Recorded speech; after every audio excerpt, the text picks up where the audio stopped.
Welcome to Rattlesnake Gulch. What do you see when you look at these empty streets and crumbling buildings?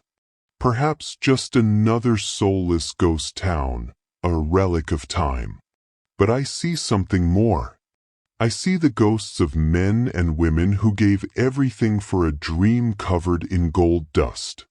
In the 1850s, this was the epicenter of the California gold rush, a place where anyone could become a millionaire overnight.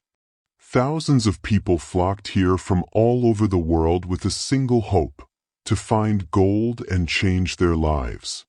Among them was a young man named Silas Thorne. Like so many others, Silas came to Rattlesnake Gulch with a big ambition. He wasn't greedy or ruthless. He was just a poor man who longed for a better life for his family. He believed that gold wasn't just a metal, but the key that would unlock the door to happiness. The town welcomed him with a chaotic but vibrant scene. Saloons and shops sprang up everywhere, filled with laughter and cheers. Every day, new stories were told about those who struck it rich and those who lost everything. Rattlesnake Gulch was a promise of unlimited wealth. But that very promise concealed a terrible truth. As people focused on finding gold, they forgot one crucial thing. This place was already home. A tribe had lived here for hundreds of years, relying on the peaceful river and the lush, green forests. The arrival of the miners didn't just bring the dream of gold, it brought destruction. The river was polluted with silt, and ancient trees were mercilessly cut down for lumber and shelter. The line between man and nature began to blur. Silas's story isn't just about a miner. It's about a man who had to face a single question. Was the dream of gold worth sacrificing an entire world? Silas's life changed almost overnight. After months of backbreaking work, he found a huge vein of gold. The news spread like wildfire. Silas was no longer a no-name prospector.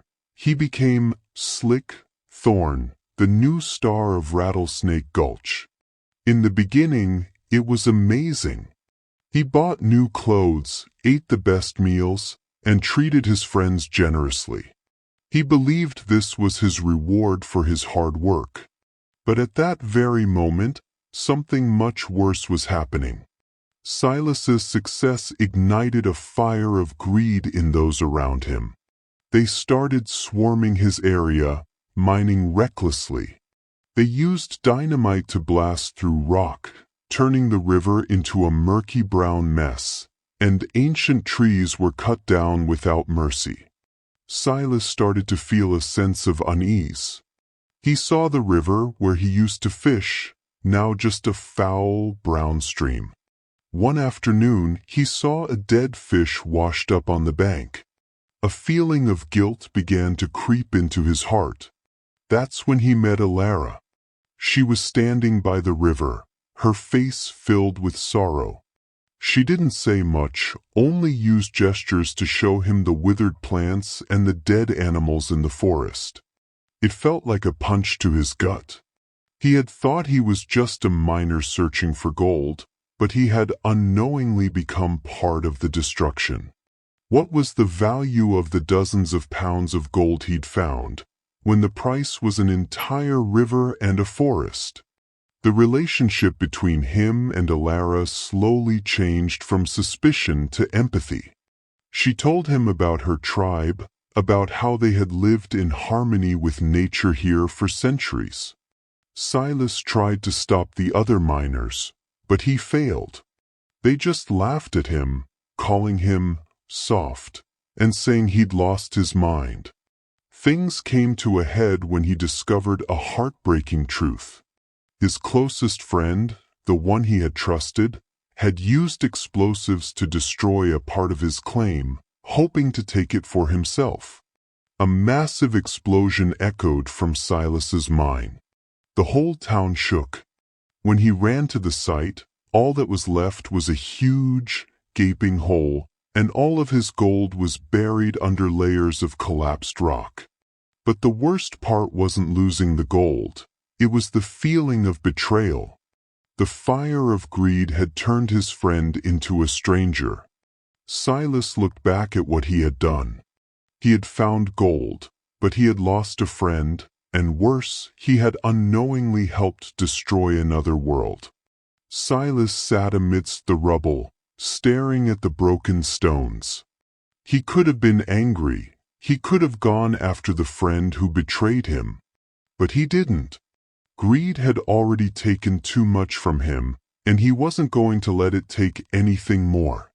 Finally, he understood a profound truth. Gold wasn't the answer. It couldn't buy trust or peace of mind. Silas stood up, dusted himself off, and walked towards the river. He found Alara. Despite losing everything, he felt lighter than ever. He looked at her and said, "I wasted so much time looking for something I already had, a home." He, along with a few other miners who had learned the same lesson, began a new task. They no longer searched for gold. Instead, they began to clean the river. They replanted trees.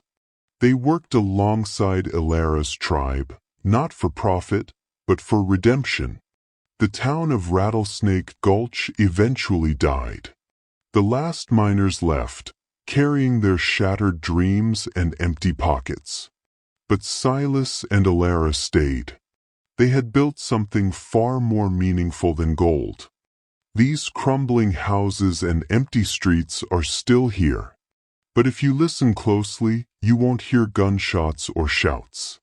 You'll hear the sound of the water returning to the river, the wind rustling through new leaves. You'll hear a whisper, "Gold is not the answer."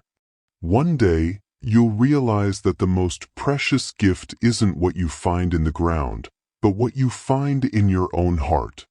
It's the compassion, the redemption, and the peace you create in this world.